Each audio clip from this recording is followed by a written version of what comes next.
여러분, 최근 우리 사회를 뒤흔든 한 장의 사진을 보셨습니까? 90세 고령의 어르신, 평생을 자식과 나라를 위해 헌신해온 그 거룩한 육신이 요양센터라는 이름의 창살 없는 감옥 안에서 어떻게 변했는지 말입니다. 코끼리 피부, 사람의 피부라고는 도저히 믿을 수 없을 만큼 딱딱하게 굳고 갈라진 그 처참한 모습 앞에서 우리는 인간의 존엄성이 어디까지 추락할 수 있는지를 보았습니다. 요양원이라는 곳이 어떤 곳입니까? 인생의 황혼기에 접어든 부모님이 마지막 평온을 누려야 할 안식처입니다. 그런데 그 안식처의 화려한 간판 뒤에서 벌어진 일은 참혹했습니다. 인간을 인간으로 대하지 않고 그저 치워야 할 물건이나 관리해야 할 데이터로 여긴 자들의 무관심이 한 생명을 산 채로 미라처럼 만들었습니다. 90세 노인이 가려움과 통증에 울부짖을 때 그들의 귀는 닫혀 있었고 그들의 심장은 이미 얼음처럼 차가웠습니다. 오늘 저는 수행자의 이름으로 그 무관심의 죄가 얼마나 무서운 것인지, 그리고 사람을 물건처럼 대한 그 요양센터 직원들이 임종의 문턱에서 마주하게 될 소름 돋는 풍경에 대해 말씀드리고자 합니다. 사람들은 말합니다. 바빠서 그랬다. 인력이 부족해서 어쩔 수 없었다라고요. 하지만 여러분, 부처님의 지혜로 비추어 보는 인과 인과의 세계에서 어쩔 수 없었다는 변명은 통하지 않습니다. 남의 고통을 외면하고 살아있는 생명을 썩어가는 나무 토막처럼 방치한 그 행위는 이미 그 사람의 기운을 인간의 영역에서 축생, 추생과 지옥, 디유의 영역으로 떨어뜨린 것입니다. 여러분, 관상을 가만히 보십시오. 남의 아픔을 보면서도 아무런 감정을 느끼지 못하고 그저 무미건조하게 업무로만 대하는 이들의 눈동자는 이미 맑은 빛을 잃었습니다.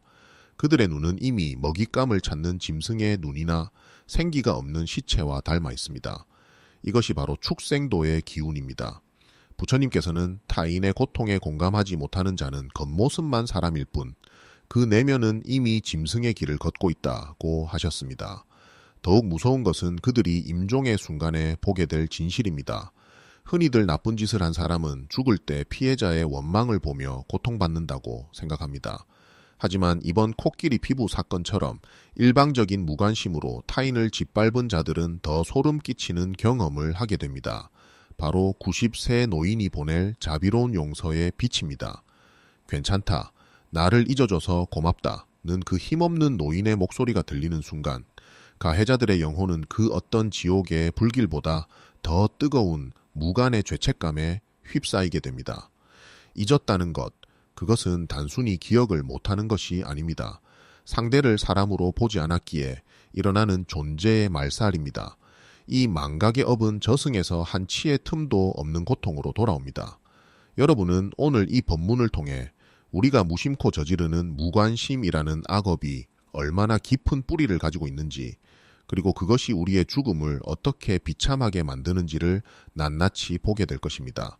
부산의 삼복도로, 서울의 고층 빌딩 숲, 그리고 전국 곳곳에 퍼져 있는 요양원들, 그곳에서 일어나는 모든 일은 지금 이 순간에도 하늘의 장부에 기록되고 있습니다. 아무도 보지 않으니까 괜찮겠지. 저 노인은 힘이 없으니까 따지지 못하겠지라고 생각하십니까?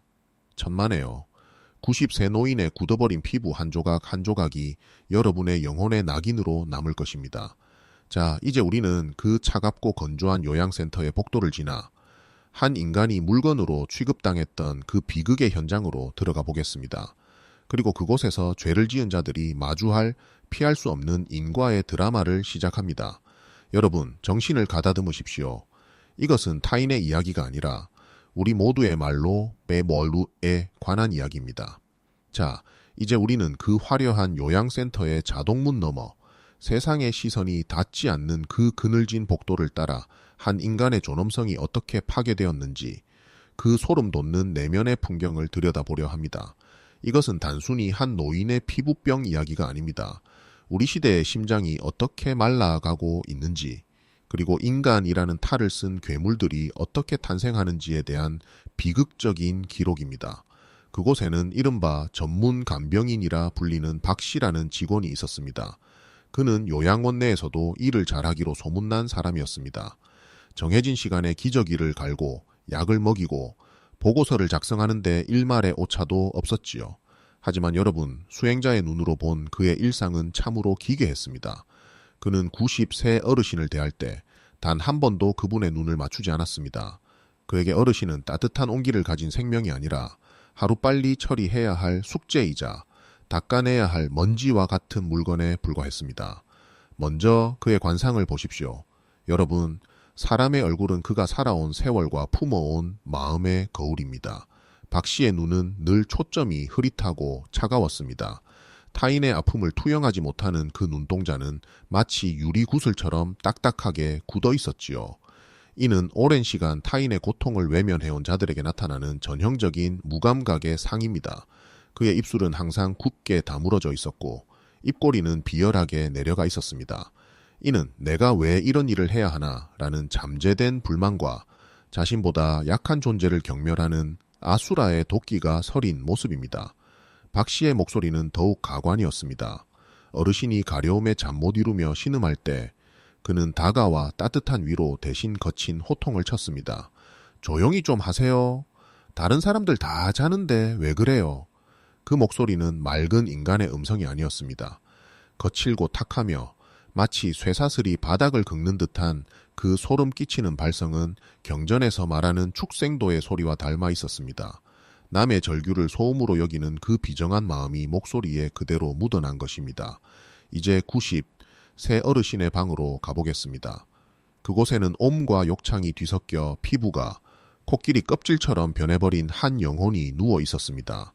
어르신은 90년이라는 긴 세월 동안 이 땅을 일구고 자식들을 키워냈습니다.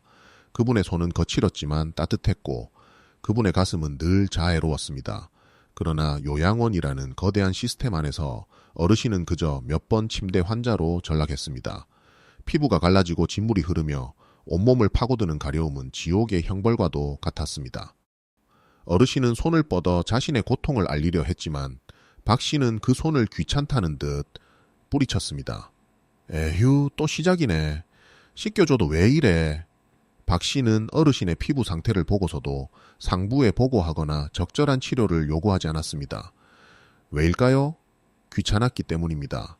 절차를 밟는 것이 번거롭고 자신의 휴식 시간을 뺏기는 것이 싫었기 때문입니다. 그는 어르신의 환부에 약을 바르는 대신 거친 천으로 슥슥 문지르고는 돌아섰습니다. 어르신의 비명은 마스크 너머로 묻혔습니다. 이때 박 씨의 주위에는 검고 끈적한 망각의 어분이 소용돌이치고 있었습니다. 연간으로 보면 그가 어르신을 방치할 때마다 그의 어깨 위에는 굶주린 아기들이 하나둘씩 올라타 그가 가진 인간의 온기를 빨아먹고 있었습니다. 그는 자신이 대단한 일을 하고 있다고 착각했을지 모르나 사실 그는 매 순간 자신의 영혼을 지옥의 구렁텅이로 밀어넣고 있었던 것입니다. 요양원의 복도는 락스 냄새로 깨끗하게 닦여 있었지만 그 속에 숨겨진 악취는 숨길 수 없었습니다. 그것은 바로 사람을 사람으로 대하지 않는 도덕적 부패의 냄새였습니다. 박 씨를 비롯한 일부 직원들은 휴식 시간에 커피를 마시며 웃고 떠들었습니다. 그들의 대화 주제는 무엇이었을까요? 저 할머니는 왜 안 죽어? 오늘 기저귀 가느라 허리 나가는 줄 알았어. 여러분, 이것이 바로 제가 말씀드린 축생의 대화입니다. 생명의 존엄을 비웃고 타인의 마지막 길을 저주하는 그들의 말 한마디 한마디는 지옥의 장부에 낱낱이 기록되고 있었습니다. 어느 날 밤, 어르신의 상태가 극도로 악화되어 피부에서 피가 비치기 시작했습니다. 하지만 박 씨는 이어폰을 끼고 동영상을 보며 웃고 있었습니다. 어르신이 간 얇은 목소리로 물 좀 이라고 말했을 때 그는 듣지 못했습니다. 아니, 듣고 싶지 않았던 것입니다. 그 순간 방 안의 공기가 갑자기 차갑게 얼어붙었습니다. 세상의 법은 박 씨를 처벌하지 못하고 있었지만 인과의 법은 이미 집행을 시작하고 있었습니다. 박 씨의 주위에는 그가 평생 방치했던 기억의 유령들이 모여들기 시작했습니다. 그가 외면했던 노인들의 눈물, 그가 짓밟았던 약자들의 한숨, 그것들은 검은 그림자가 되어 그의 발목을 붙잡았습니다. 그는 이상하게도 그날 이후부터 피부가 가려워 견딜 수 없게 되었습니다. 병원에 가도 아무런 이상이 없다고 했지만 그는 밤마다 자신의 몸을 피가 나도록 긁어댔습니다. 그것은 90세 어르신이 겪었던 고통의 지독한 공명이었습니다. 여러분, 이 요양센터 직원의 모습에서 무엇을 보십니까? 이것이 단지 한 개인의 잔인함입니까? 아닙니다. 효율성과 이익만을 쫓으며 노인을 짐으로 여기는 우리 사회 전체의 어두운 단면입니다. 우리는 전문성이라는 이름 뒤에 숨어 자비를 잃어버렸습니다. 사람을 숫자로 보고 생명을 데이터로 처리하는 그 오만한 기술이 결국 우리의 영혼을 코끼리 피부처럼 딱딱하게 굳게 만들고 있는 것입니다. 박 씨는 자신의 행동이 범죄라고 생각하지 않았습니다. 남들도 다 이 정도는 한다. 내가 직접 때린 건 아니지 않느냐며 스스로를 위안했습니다. 하지만 인과응보는 반김 또한 가장 무거운 죄로 봅니다. 살려야 할 사람을 살리지 않고 보살펴야 할 사람을 방치하는 것은 영적인 살인 행위입니다. 그가 어르신의 피부가 썩어가는 것을 외면했을 때 그의 가슴 속 불성 또한 썩어 들어갔습니다. 임종의 순간 박 씨는 무엇을 보게 될까요? 그는 자신이 누렸던 화려한 도시의 조명을 보지 못할 것입니다. 그가 보게 될 것은 자신이 차갑게 외면했던 그 90세 어르신의 슬픈 눈만굴입니다. 그리고 그 어르신이 보내는 뜻밖의 용서입니다. 그 용서의 빛이 그에게는 세상 그 어떤 지옥불보다 더 고통스러운 심판이 될 것입니다. 자, 이제 우리는 이 비극적인 사례를 넘어 인과 법칙의 더 깊은 심연으로 들어가 보겠습니다. 왜 무관심이 지옥의 문을 여는 열쇠가 되는지, 그리고 우리가 평소에 쌓아야 할 진짜 인성의 가치가 무엇인지 지장보살님께서 들려주시는 엄중한 진실의 목소리를 들어보겠습니다. 여러분, 마음을 가다듬으십시오. 여러분의 영혼을 비추는 거울 앞에 설 시간입니다. 여러분, 이제 우리는 그 코끼리 피부라는 비극적인 현상 이면에 숨겨진 차갑고도 엄중한 인과, 인구어, 예, 법도를 마주해야 합니다. 왜 단순히 바빠서 챙기지 못했다는 박 씨의 변명이 저승에서는 통하지 않는 것일까요? 왜 무관심과 방치가 살인보다 더 무거운 죄가 되어 무간지옥의 문을 열게 되는 것일까요? 그 해답은 바로 우리가 타인을 물건으로 대할 때 우리 자신의 영혼에서 인간의 씨앗을 스스로 도려냈기 때문입니다. 부처님께서는 우리 마음 가장 깊은 곳에 아래야식이라는 거대한 업의 창고가 있다고 가르치셨습니다. 이 창고는 우리가 행한 일뿐만 아니라 우리가 하지 않은 일까지도 고스란히 기록합니다. 박 씨가 어르신의 환부를 외면하고 지나칠 때 그 짧은 찰나의 귀찮음과 냉담함은 아래야식의 가장 독한 망각의 씨앗으로 저장되었습니다. 여러분은 기억하지 못하면 죄가 아니다 라고 생각하십니까? 천만에요. 여러분이 잊었다고 주장하는 그 모든 순간에도 피해자의 육신에 새겨진 고통의 흔적은 우주의 장부에 실시간으로 기록되고 있습니다. 특히 90세 노인을 물건처럼 대하며 방치한 행위는 왜 그토록 무거운 업보가 될까요? 그것은 한 인간의 존재 자체를 부정한 죄이기 때문입니다. 배고픈 자에게 밥을 주지 않는 것보다, 아픈 자를 치료하지 않는 것보다 더 무서운 것은 눈앞에 있는 생명을 없는 존재, 취급하는 것입니다. 불교에서는 이를 존재의 말살이라 부릅니다. 박 씨가 어르신의 신음을 소음으로 여기고 지나칠 때 그는 어르신의 90년 인생과 그 속에 깃든 불성을 모조리 짓밟은 것입니다. 이는 축생보다 못한 마음자리이며 그 대가는 고스란히 자신의 영혼이 말살당하는 고통으로 돌아옵니다.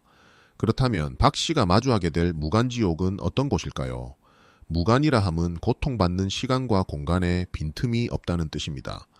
왜 빈틈이 없을까요? 그것은 피해자가 겪었던 고통에 빈틈이 없었기 때문입니다.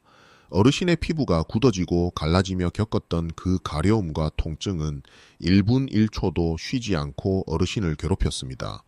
박 씨가 잠을 자고 밥을 먹으며 즐거워하는 순간에도 어르신은 지옥 속에 있었습니다. 인과는 정교합니다. 박 씨가 준 고통에 빈틈이 없었으니 그가 받을 형벌에도 단 1초의 휴식도 주어지지 않는 것입니다. 더욱 소름 돋는 진실은 임종의 순간에 일어나는 용서의 역설입니다. 제가 앞서 말씀드린 임종의 두 가지 진실을 기억하십니까?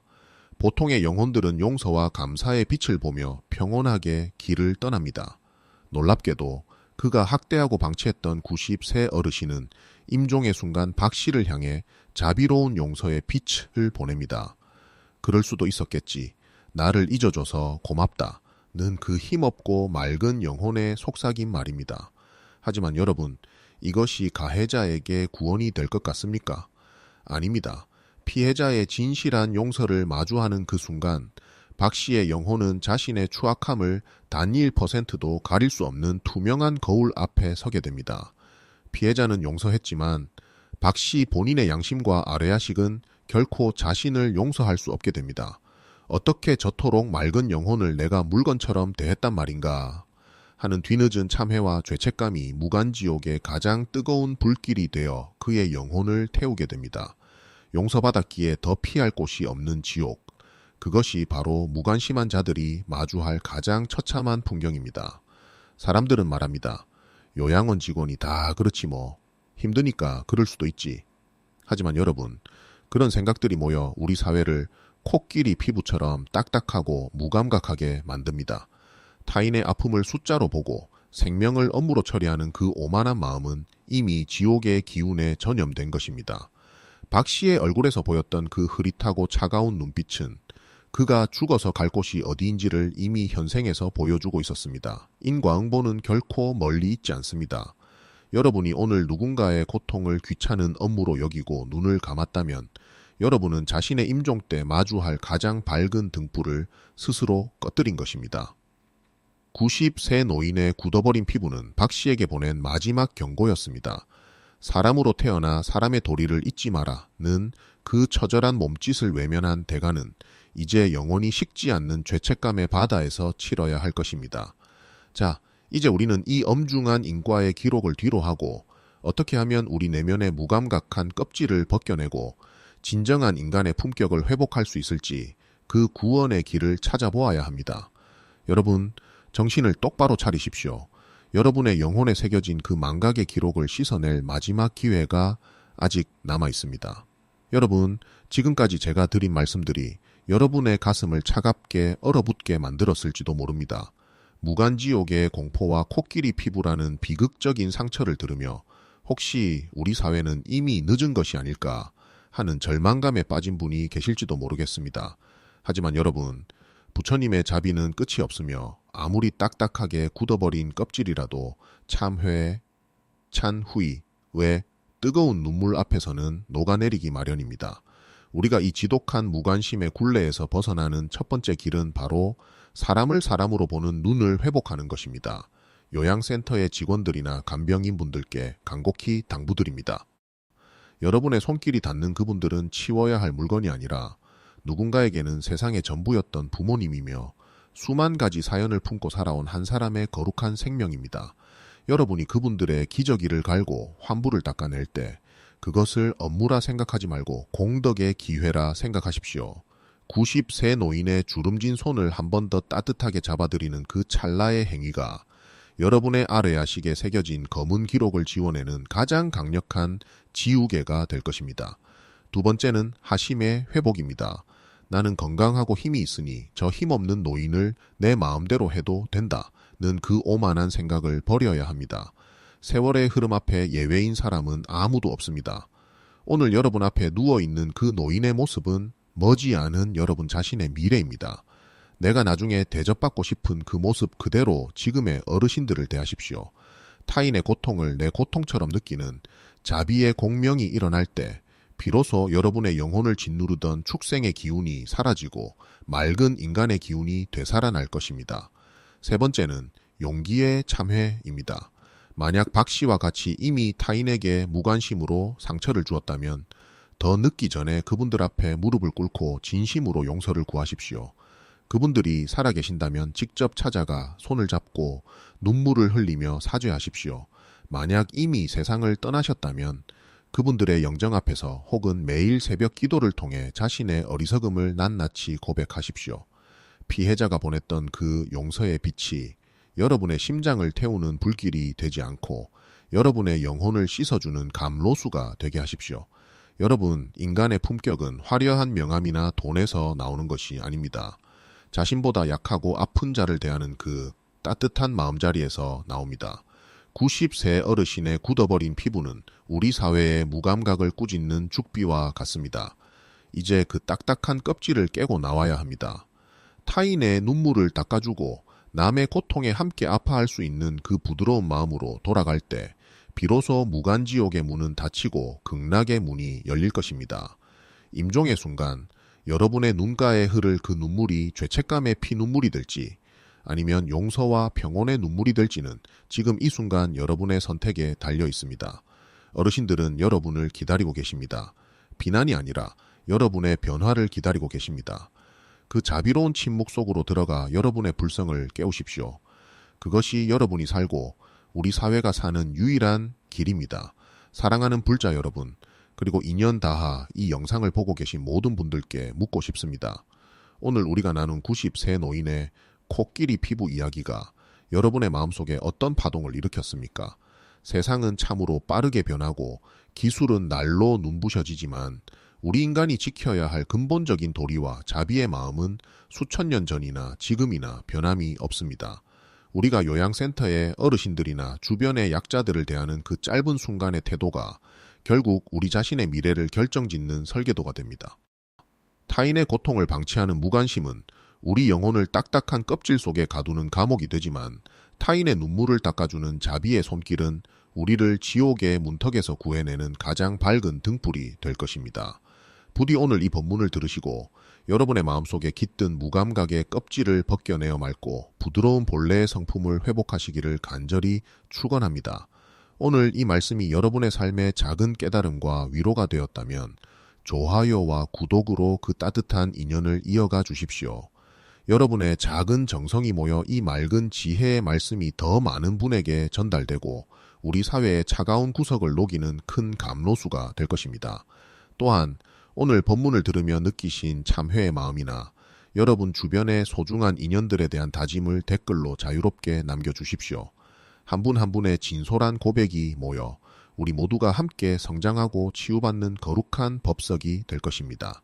저 또한 여러분의 가정이 늘 화목하고 하시는 모든 일에 부처님의 가호가 함께 하시기를 매일 새벽 정성을 다해 기도하겠습니다. 긴 시간 동안 마음을 다해 경청해 주셔서 감사합니다. 이제 맑고 평온한 마음으로 여러분 곁에 있는 가장 소중한 부처님들께 따뜻한 손길을 내미는 하루가 되시길 바랍니다. 성불하십시오. 나무아미타불, 관세음보살,